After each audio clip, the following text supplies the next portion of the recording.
Films और series एक binary में चलती है जिसमें इंसान या तो विलेन होता है या फिर हीरो। लेकिन असल जिंदगी में ऐसा नहीं होता। यहाँ किसी की लाइफ में हम हीरो होते हैं और किसी की लाइफ में विलेन।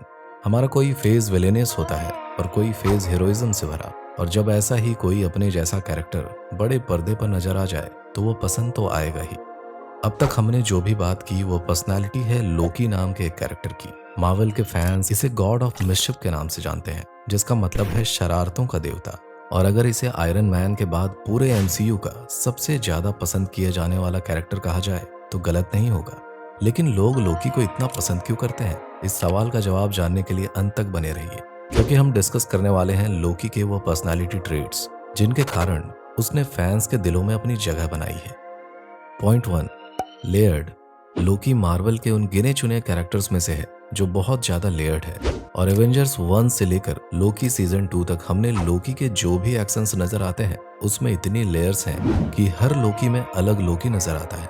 चाहे वो एवेंजर्स 1 में बैटल ऑफ न्यूयॉर्क कराने वाला लोकी हो या फिर थॉर द डार्क वर्ल्ड में ये जानते हुए भी कि वो एडॉप्टेड है अपनी माँ की मौत का बदला लेता हुआ लोकी, और उसके बाद थॉर रैग्नारॉक में थॉर को परेशान करता लोकी हो, या आखिरी में थैनोस से लड़ते हुए अपनी जान गंवा देने वाला लोकी। लोकी की पर्सनालिटी लेयर्ड है और जब इस पर्सनालिटी का एनालिसिस किया जाता है तो हमें उसका बचपन नजर आता है, जो कि उतना परफेक्ट नहीं है जितना हीरोज का होता है और ना ही उतना बुरा है जितना विलन्स का होता है। कुल मिलाकर उसे प्यार तो दिया जा रहा है, लेकिन उसे हमेशा से ये पता था कि वो चाहे कितना भी काबिल क्यों ना बन जाए, ओडिन का प्यार उसे नहीं मिलने वाला। हालांकि ओडिन थॉर को ज्यादा पसंद करते थे या लोकी को, ये तो व्यूअर्स को अच्छे से पता है। लेकिन बस लोकी के नजरिए से देखा जाए तो सच्चाई बदलती हुई नजर आती है, जो कि सही भी है। लोकी का कैरेक्टर इतना ज्यादा लेयर्ड है क्योंकि उसे लगता है कि वो प्रिटेंड गेम खेलकर शायद एसगार्ड की जनता का राजा बन जाए। लेकिन ओडिन ने तो अपने मन में राजा का चुनाव पहले ही कर रखा था। लेकिन क्या लोकी के इंटेंशन सच में अच्छे हैं? आइए जानते हैं। अगर वीडियो पसंद आए और अगर आपको भी सिनेमैटिक यूनिवर्स और एनिमे यूनिवर्स के पर्सनालिटीज एक्सप्लोर करना पसंद है तो सब्सक्राइब कीजिए। Point 2, bad actions with good intentions. Ash gourd तबाह हो चुका है और थैनोस ने बचे कुचे एसगार्डियंस पर हमला कर दिया है। थॉर घायल है, हेमडाल आखिरी सांसें गिन रहा है और सही हालत में बचा है तो सिर्फ एक ही आदमी, जिसका नाम है लोकी।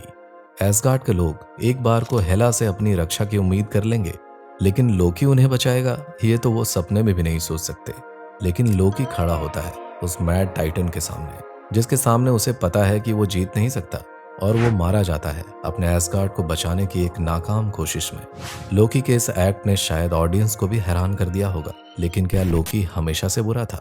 दरअसल लोकी कभी बुरा था ही नहीं। और इस बारे में सबसे ज्यादा ट्रेजिक बात यह है, ये फैक्ट हमें तब रियलाइज होता है जब उसका कैरेक्टर आर्च लगभग खत्म होने की कगार पर आ चुका होता है। उस समय हमें नजर आता है कि लोकी और हम में कोई फर्क नहीं है। वो इंसान एक परफेक्ट हीरो होने के बजाय अपने इनसिक्योरिटीज और अपने ट्रॉमा के कारण वो सब करता है जो शायद लोगों को विलेनियस नजर आता है। अगर एवेंजर्स सीजन 1 में उसे एक अच्छा योद्धा मान लेते तो शायद वो आगे और बुरा नहीं बनता, उसे बस अप्रूवल चाहिए था। लेकिन हाँ, ये कहा जा सकता है कि जब उसने देखा कि चीजें उसके हाथों से बाहर जा रही हैं, उसने आगे बढ़कर उन्हें संभाला भी। इसलिए ये कहा जा सकता है कि लोकी की पर्सनालिटी में बुराई से ज्यादा बुराई की एक्टिंग है, क्योंकि उसके बचपन के अनुभवों के कारण वो जानता है कि सच्चाई कितनी ज्यादा वल्नरेबल है, और वो इसलिए ये जाहिर नहीं करना चाहता कि वो अच्छा है। लेकिन दोस्तों, जिन्होंने कॉमिक्स पढ़ी है उन्हें पता है कि किसी भी टाइम पर लोकी थॉर से ज्यादा अच्छा राजा साबित हो सकता है। Point 3, different approach. No one bad is ever truly bad and no one good is ever truly good. यानी कि ना कि बुरा सच में बुरा होता है और ना ही अच्छा सच में होता है। अगर और भी आसान भाषा में कहा जाए तो अच्छाई और बुराई और कुछ नहीं, सिर्फ नजरिए का खेल है। दोस्तों, लोकी के साथ जो सबसे बड़ी दिक्कत थी वो ये थी कि आदर्शवादी हीरोज के बीच वो प्रैक्टिकल लाइफ जीने वाला विलन था।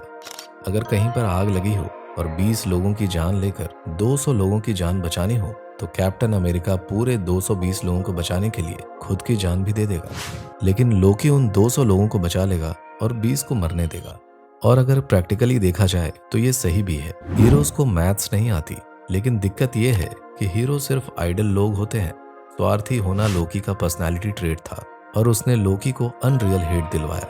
लेकिन आगे चलकर लोगों को ये समझ आया कि स्वार्थी सब हैं, बस कुछ कैरेक्टर्स उसे दिखाते हैं और कुछ कैरेक्टर्स उसे दोस्ती का नाम देकर छुपा देते हैं। हालांकि दोस्तों, हैरानी की बात यह है कि दो सबसे प्रैक्टिकल और स्वार्थी सोच रखने वाले विलेंस ही हीरो बनकर थैनोस के आगे शहीद हुए और लड़ाई की जीत का कारण बने। आप इस बारे में क्या सोचते हैं? कमेंट करके जरूर बताएं। और ये भी बताएं कि लोकी की किस पर्सनालिटी ट्रेट को आप सबसे ज्यादा पसंद करते हैं। लोकी जैसे और भी कैरेक्टर्स हैं सिनेमा में जो हमेशा के लिए हमारे दिल में रहेंगे। राइट साइड पे आने वाले वीडियो पर क्लिक करके एक्सप्लोर कीजिए उनकी पर्सनालिटीज। Thanks for watching.